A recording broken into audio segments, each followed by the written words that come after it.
अस्सलाम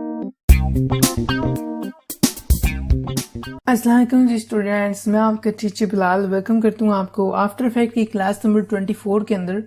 आज की क्लास के अंदर हमने देखना है कि हम 3D कैमरा को किस तरह सेट कर सकते हैं, जो कि हमने ऑलरेडी कुछ चीजें देखी हैं। इसके अंदर कुछ व्यूज हैं इसके अंदर, जैसे कि टॉप व्यू, लाइट जो है लेफ्ट व्यू, राइट व्यू, इस तरह के इसके अंदर कुछ व्यूज हैं। और इसी तरह यहाँ पे हम इसका अपना करंटली अपना कस्टम जो है ना कैमरा वो भी सेट कर सकते हैं। तो आज की क्लास के अंदर हमने बेसिकली वो ही देखना है कि हम वो अपना कस्टम कैमरा किस तरह सेट कर सकते हैं। बट उससे पहले एज यूजुअल आपसे रिक्वेस्ट करूंगा, अगर आप चैनल पे नए हैं तो चैनल को सब्सक्राइब कर लें और साथ ही लगे बेल आइकन को प्रेस करें, ताकि मैं जब भी नई वीडियो अपलोड करूं आपको जो है उसका बर वक्त नोटिफिकेशन टाइम पे मिल जाए। तो चलिए स्टार्ट करते हैं अपनी क्लास को। सबसे पहले हमने क्या करना है, यहाँ पे हमने कैमरा क्रिएट करना है। उसके लिए यहाँ पे हमने राइट क्लिक करना है और यहाँ पे न्यू में जाके हमने एक अदद कैमरा क्रिएट करना है। अब कैमरा की यहाँ पे कुछ सेटिंग्स हैं जो कि हमने देखनी है। तो यहाँ पे सबसे पहले हमारे पास सारा टाइप्स के अंदर दो तरह की टाइप्स हैं, 1 नोड कैमरा और टू नोड्स कैमरा। अब ये 1 नोड कैमरा क्या है, 2 नोड कैमरा क्या है, बाद में हम देखेंगे। उसके बाद यहाँ पे हमारे पास सारा कैमरा का नेम आप जो भी देखना चाहें सेट कर सकते हैं। यहाँ पे मैं कैमरा 1 ही रखता हूँ। उसके बाद यहाँ पे हमारे पास सारे प्रीसेट्स। अब ये सारे के सारे आगे कैमरा के लेंस, अगर आपने पहले कभी जिंदगी में DSLR यूज किया तो आपको पता होगा कि कैमरा DSLR जो कैमरे होते हैं उनके आगे आगे डिफरेंट लेंस लगते हैं। अब इस तरह यहाँ इसके अंदर भी कैमरा के अंदर लेंस सेट होगा। तो यहाँ पे सबसे जो छोटा लेंस है वो 50 mm लेंस है, फिर 20, 24, 28, 35, 50 और आगे 80, 135, 200 तक ये जा रहे हैं।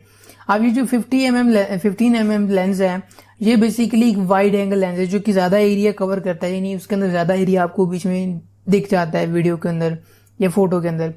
इस तरह यहाँ पे हमारे पास ये जो 200 है, ये बेसिकली दूर की फोटोग्राफी के लिए या दूर से फोटो शूट करने के लिए बनाया जाता है, यानी यूज किया जाता है। तो लेट्स सपोज अभी फिलहाल के लिए मैं 15 mm जो है ना यूज करूंगा और सिंपली इसको कर लेते हैं ओके। और उसके बाद ओके करने के बाद तो ये हमारा अभी फिलहाल देखें करंटली आ गया। अब हमने क्या करना है, हमारे पास यहाँ पे टॉप के अंदर दिखा रहे थे, यहाँ पे देखिए हमारे पास कैमरा 1 का ऑप्शन आ गया। अब हमने क्या करना है, यहाँ से कैमरा 1 को सिलेक्ट करना है और ये जो होगा एक्टिव कैमरा आपने इसके अंदर सिलेक्ट कर लेना जाके कैमरा 1 को। और ये जो है इसके अंदर भी कैमरा 1 ही सेट हुआ था, यहाँ से उसको मैं करता हूँ टॉप व्यू। टॉप व्यू के अंदर आएंगे तो यहाँ पे हमें दिखेगा ये हमारा फाइनल व्यू है, यानी यहाँ पे कैमरा लगा हुआ है, इस जगह पे कैमरा लगा और जो हमें सारा पीछे से दिखा रहा है सामने वाली चीज। ये समझिए कि स्टेज है, स्टेज के ऊपर लिखा हुआ 3D और ये इसका बैकग्राउंड है जो कि हमें इसके अंदर दिख रहा है। अब यहाँ पे एक्चुअली ये कैमरा, ये चीज जो आपको एक ट्रायंगल से दिख रही है, ये कैमरा है बेसिकली। अब यहाँ से हमने क्या करना है, हमने कुछ कैमरा के अंदर एनिमेशन परफॉर्म करनी है, कैमरा के अंदर एनिमेशन लगानी है। तो उसके लिए यहाँ पे मैं कैमरा की प्रॉपर्टीज में जाता हूँ और कैमरा की प्रॉपर्टीज में जाके यहाँ से हमें एक ट्रांसफॉर्म पैनल देख रहे हैं। इसके अलावा यहाँ पे हमारे पास कैमरा ऑप्शंस आ रहे हैं, बाकी हम ये चीजें कैमरा ऑप्शन बाद में देखेंगे।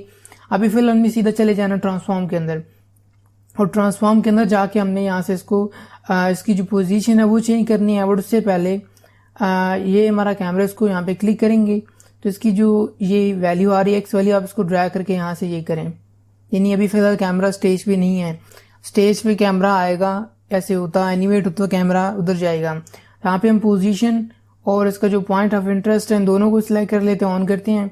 और उसके बाद मैं चाह रहा हूँ कि 2 सेकंड के बाद यानी ये यहाँ से एनिमेट होता हुआ स्टेज की तरफ भागता हुआ आ जाए, यानी मेन हमारा जो एरिया है उसकी तरफ ये कुछ इस तरह एनिमेट होता हुआ आ जाए। तो मैं चाह रहा हूँ कि होता हुआ ऐसे दूसरी तरफ चला जाए। तो अब जरा देखते हैं इसका जो वर्किंग एरिया, इसको हम शॉर्ट कर लेते हैं और शॉर्ट करने के बाद अब इसको जरा हम प्ले करके भी चेक कर लेते हैं। तो ये देखें यहाँ पे मैंने उसको प्ले किया तो हमें दूसरी तरफ दिखा रहा है। अब ये मेरा थोड़ा सा सिस्टम मसला कर रहा है, देखिए यहाँ पे की फ्रेम सारे इंसर्ट हो चुके हैं इसके अंदर। अब यहाँ पे मैं ये सही से नहीं दिखा रहा क्योंकि, बट अगर आपको यहाँ पे मैं इस तरह जो ये इसका जो प्ले हेड है मैं आपको मूव करके दिखाऊं तो ये कुछ इस तरह की एनिमेशन बनी है। लाइक ये कैमरा पहले यहाँ पे था साइड पे और साइड से होता यहाँ पे देखें सामने आया और सामने से होता हुआ स्टेज की दूसरी साइड पे चला गया। यानी जहां तक हमने एनिमेशन बनाई है ये वहां तक हमें एनिमेशन दिखा रहा है। इसको अगर प्ले करूं तो देखें एकदम झटके से इस तरह दिखा रहा है, बट ये थोड़ा सा प्रीव्यू में मसला कर रहा है। बाकी ये देखें एनिमेशन कुछ इसी तरह की इसकी बनी है, यहाँ से आया और ये जाके दूसरी साइड पे चला गया। तो इस तरह करके यहाँ पे अब जो ना कैमरा लगा के अपनी मर्जी से आप कैमरा को आप दूर सेटिंग वो चीजें भी कर सकते हैं। अभी फिलहाल लेट्स सपोज मैं करता हूँ इसको रीसेट कर देता हूँ, इसको जो वैल्यूज थी पहले ही रीसेट, और इसका जो की फ्रेम्स उनको भी मैं यहाँ से ख़त्म करता हूँ, मुझे की फ्रेम्स नहीं रखने। अब क्या हो सकता है कि अगर ये कैमरा बहुत ज़्यादा करीब है, जैसे कि 3D टेक्स्ट बहुत ज़्यादा करीब से देख रहे हैं या बहुत दूर देख रहे हैं, तो आप इसको जूम कैसे कर सकते हैं। तो ये देखिए हमारे पास एक पॉइंट आ रहा है, इसमें आप इसको इसकी मदद से इसको रोटेट करवा सकते हैं, और ये इसका जो Z वैल्यू आप इसकी मदद से इसको दूर और करीब ज़्यादा कर सकते हैं। देखिए हमें पीछे ले गया, और अगर मैं इसी को ट्रैक करके आगे लेके आऊँ तो ये देखिए आगे बहुत ज़्यादा आगे निकल गए हैं। और इसको मैं यहाँ से थोड़ा सा दूर कर दूँ, ये देखें काफ़ी दूर आ चुका है। और ये जो पॉइंट है इसकी मदद से आप इसकी रोटेशन को चेंज कर सकते हैं। अब हम फिर से वही चलते हैं, हमारे पास ये पॉइंट्स आ रहे हैं, लगाएं और इनकी एनिमेशन वही जैसे बनी हुई देखें। अब ये एनिमेशन बन गई है, यानी पहले दूर था, दूर से उठता हुआ ये जूम होता हुआ आगे। मैं इसको प्ले हेड्स की मदद से प्ले करके दिखाता हूँ हमको। ये देखें पहले कैमरा यहाँ था, ऑटोमेटिकली देखें आस्ते आस्ते जूम होता हुआ ये यहाँ तक आ गया।